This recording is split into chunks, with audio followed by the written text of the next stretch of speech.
வணக்கம் மாணவ செல்வங்களே, எல்லாரும் எப்படி இருக்கீங்க? நல்லா இருக்கிறீங்களா? சரி, இப்போது நம்ம பாடத்துக்குள்ள போயிடலாம். இப்போ இன்றைக்கி நம்ம பார்க்க இருக்கிற தலைப்பு என்னன்னு சொல்லி பார்த்தீங்கன்னா, உரைநடை உலகம் இயல் 5 கல்வியில் சிறந்த பெண்கள். கல்வியில் சிறந்த பெண்கள் இந்த பாடத்தை பற்றி தான் நம்ம இப்போ பார்க்க போகிறோம். சரி, நுழைவு முன் பார்த்துடலாம். கையில் உள்ள செல்வத்தை காட்டிலும் நிலைத்த புகழுடைய கல்விதான் ஒருவருக்கு வாழ்வில் இறுதி வரையிலும் கை கொடுக்கிறது. கல்வி பெறுதலே பெண்களுக்கு அழகு. சங்க காலத்தில் உயர்ந்திருந்த பெண் கல்வி இடைக்காலத்தில் ஒடுங்கி போனது. பெண் கல்வியை மீட்டெடுக்க உலகம் முழுவதும் சான்றோர் பலர் பாடுபட்டிருக்கின்றனர். மருத்துவர் முத்துலட்சுமி முதல் மலாலா வரை சாதனை பெண்கள் ஒவ்வொருவரின் வரலாற்றிலும் ஒரு சோதனை காலமும் ஒரு வேதனை முகமும் இருக்கின்றது. இனி பெண் கல்வி காலூன்றி கடந்து வந்த பாதையில் நடந்து செல்லும் வில்லிசைக்கு செவிமடுப்போம். சரி, இந்த பாட்டை ஒரு வில்லிசை வடிவில் கொடுத்துருக்காங்க. பங்கு பெறுபவர் வில்லுப்பாட்டு குழு தலைவரும் குழுவினரும். சரியா, அவங்க கேள்வி கேட்டு இவங்க வில்லுப்பாட்டு பாடிக்கிட்டே பதில் சொல்கிற மாதிரி என்ன செஞ்சுருக்கோம், இந்த பாடம் அமைஞ்சிருக்குது. சரியா, இதை தான் நம்ம இந்த வில்லுப்பாட்டு வடிவில் நம்ம பார்க்க போகிறோம். பார்த்துடலாமா? தந்தடத்தோம் என்று சொல்லியே வில்லினில் பாட வந்தருள்வாய் தமிழ் மகளே. ஆமாம், குழுவினர் பாடுறாங்க, வந்தருள்வாய் தமிழ் மகளே. சரி, குழு தலைவர் அண்ணா, என்னண்ண இன்னைக்கு எதை பற்றி பாட போகிறோம்? நாடும் தாய்தான், நகரும் நதியும் தாய்தான், மொழியும் தாய்தான், சுழலும் புவியும் தாய்தான். பீடிகை போடாமல் செய்திக்கு வாங்கண்ண. இப்படி எல்லாத்தையும் பெண்ணாக பார்த்து வணங்குற நாம எல்லாரும் வீட்டில் இருக்கும் பெண்ணை மதிக்கிறோமா? அண்ணா, மதிக்க என்ன இருக்குது? எல்லார் வீட்லையும் இப்படி தானே. சரி, இதுவே ஒரு பெண் ஆட்சியர் வந்தால் என்ன செய்வ? என்னென்ன கேள்வி இது? உடனே எழுந்து நின்று வணக்கம் சொல்லுவேன். அப்போது ஒரு பெண் படித்து பெரிய பதவிக்கு வரும்போது தானாக மரியாதை வருதில்ல? அதான் இன்னைக்கு பெண் கல்வியின் அவசியம் பற்றியும் கல்வியில் சிறந்த பெண்களை பற்றியும் பாட போகிறோம். படிக்க வேண்டும் பெண்ணே, அப்படித்தான் பார் முழுதும் போற்றிடும் கண்ணே. சுயமாக சிந்திக்க துணையாகும் கல்வி, சொந்த காலில் நின்றிடவே உடன் உதவும் கல்வி. ஆமாண்ண, எனக்கு ஒரு சின்ன ஐயம். அந்த காலத்தில் எந்த பெண்ணை படிக்க வச்சாங்க? அப்போல்லாம் நாடு நல்லா இல்லையாண்ண? தம்பி, உனக்கு விவரம் பத்தாது, சொல்கிறேன் கேட்டுக்கோ. கற்காலம் முதலே கனிந்திருந்த தமிழின் பொற்காலம் எனவே புகழப்படும் காலம் எக்காலம். அது எக்காலம். பாட்டும் தொகையும் உருவான காலம், ஊட்டும் தமிழுணர்வு உயர்ந்திருந்த காலம் சங்க காலம். அது சங்க காலம். ஔவையும் குயத்தியும் வெறிபாடிய கன்னியும் கொவ்வை தமிழை கொண்டு பாடிய மாசாத்தியும் செழித்திருந்த காலம், புகழ் வளர்ந்திருந்த காலம். இந்த பாடலுக்கு அர்த்தம் உங்களுக்கு புரியும்னு நினைக்கிறேன். கற்காலம் முதலே கனிந்திருந்த தமிழின் பொற்காலம் எனவே புகழப்படும் காலம் எக்காலம். அது எக்காலம். பாட்டும் தொகையும் 10 பாட்டு, தொகைனா என்னது? 8 தொகை உருவான காலம்.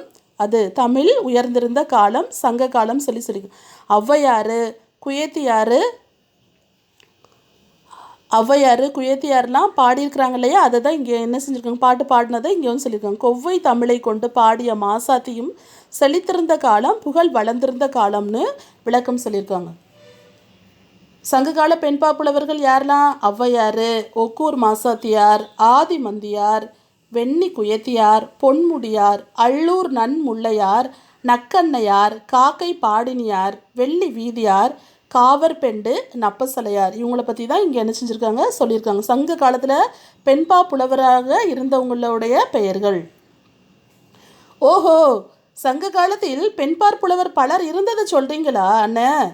மேலே சொல்லுங்க, நானும் தெரிஞ்சுக்கணும், நம்ம மக்களும் தெரிஞ்சு நடந்துக்கட்டும். பெண்பார் புலவர்கள் வந்தாங்க, பெண் உணர்வை பாடலில் தந்தாங்க, தூது போனாங்க, துயர தீர்த்தாங்க, ஓதும் தமிழாலே உயர்வை பெற்றாங்க. படித்த பெண்களுக்கு கிடைச்ச பெருமையை இன்னும் சொல்லுங்கண்ணே. சமண மதமும் புத்த மதமும் வளர்ந்த காலத்திலே மாதவி மகள் மணிமேகலை கல்வி கற்ற பெண்ணாக இருந்தாங்க. அப்படியா அண்ணன்? வேற யாரெல்லாம் படித்து பெருமை அடைஞ்சாங்க? பக்தி இயக்கம் வளர்ந்த காலத்தில் காரைக்கால் அம்மையார், ஆண்டாள் முதலிய பெண்கள் தம் இறைவனுக்கு பாமாலை சூட்டினாங்க. ஆமாண்ண, நானும் கேள்விப்பட்டிருக்கேன். ஆனால் திரும்பவும் எனக்கு ஒரு ஐயம். இவ்வளவு பெண்கள் படிச்சிருந்த நம்ம நாட்டில் சில நூற்றாண்டுகளாக ஏன் பெண் அடிமைத்தனம் வந்துச்சு? தம்பி, நல்ல கேள்வி கேட்ட, சொல்கிறேன் கேளு. ஆணும் பெண்ணும் இயற்கை படைப்பிலே சமம் என்று நினச்சாங்க முன்னோர்கள். சரியாக வாழ்ந்தாங்க. இடையில் குடிபுகுந்த மூட பழக்க வழக்கங்களால் பெண்களை தாழ்த்தினாங்க, சமத்துவத்தை அடியோட வீழ்த்தினாங்க.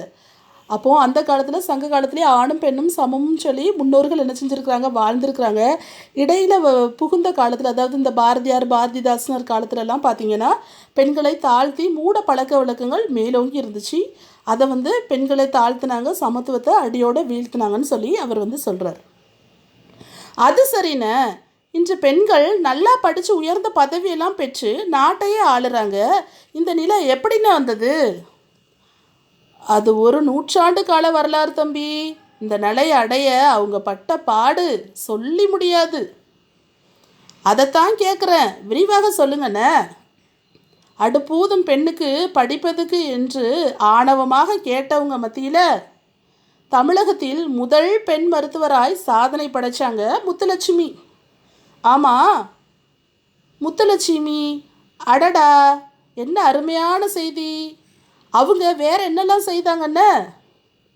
பொது சேவைக்கு வந்தாங்க, புதுமையாக படைச்சாங்க, சட்டசபை உறுப்பினராக சரித்திரமாக நின்னாங்க, மகளிருக்கு எதிரான கொடுமைகளை மாண்புடனே எதிர்த்தாங்க, மனித குலத்தின் மாணிக்கமாக மக்கள் மனங்களில் நிறைந்தாங்க. என்ன இருந்தாலும் படித்தவங்க தான். பெண்மை புரட்சியில் முத்துலட்சுமி 1886 முதல் 1968 வரை தமிழகத்தின் முதல் பெண் மருத்துவர், இந்திய பெண்கள் சங்கத்தின் முதல் தலைவர். இந்திய பெண்கள் சங்கத்தின் முதல் தலைவர் யாருமா? டாக்டர் முத்துலட்சுமி. சென்னை மாநகராட்சியின் முதல் துணை மேயர். உங்களுக்கு ஒன் வேர்டில் வரும், கவனமாக கவனிச்சுக்கோங்க. சட்ட மேலவைக்கு தேர்ந்தெடுக்கப்பட்ட முதல் பெண்மணி. தேவதாசி முறை ஒழிப்பு சட்டம், இருதார தடை சட்டம், பெண்களுக்கு சொத்துரிமை வழங்கும் சட்டம், குழந்தை திருமண தடை சட்டம் ஆகியவை நிறைவேற காரணமாக இருந்தவர். அடையாற்றில் 1930 ஔவை இல்லம், 1952 புற்றுநோய் மருத்துவமனை ஆகியவற்றை நிறுவியவர். அவங்கள போலவே மூவலூர் ராமாமிர்தம் அம்மையாரும் நல்லா படித்தவங்க, சமூக சேவகியாக இருந்து பெண்களின் முன்னேற்றத்துக்கு பாடுபட்டாங்க. பெண்மையுடைய துணிவு மூவலூர் ராமாமிர்தம் 1883 முதல் 1962 வரை தமிழகத்தின் சமூக சீர்திருத்தவாதி. யார்? மூவலூர் ராமாமிர்தம் தமிழகத்தின் சமூக சீர்திருத்தவாதி, எழுத்தாளர், திராவிட இயக்கிய அரசியல் செயல்பாட்டாளர், தேவதாசி ஒழிப்பு சட்டம் நிறைவேற துணை நின்றவர். தமிழக அரசு 8ஆம் வகுப்பு வரை படித்த இளம் பெண்களுக்கான திருமண உதவி தொகையை இவரின் பெயரில் வழங்கி வருகிறது. அடுத்தது நம்ம பார்க்க போகிறது பெண்மையின் சிறப்பு.